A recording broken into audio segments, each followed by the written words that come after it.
eyindi déjà na bandal eyindi na bandal déjà à Kinshasa eza ya kolinda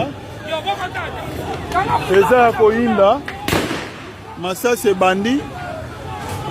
eza ya koyinda donc eyindi awa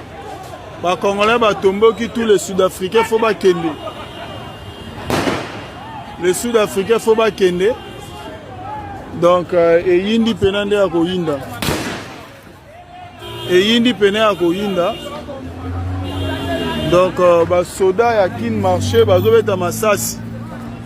donc awa eyindi bakongolais batomboki bandal toza précisément na bandal masasi eti obeta awa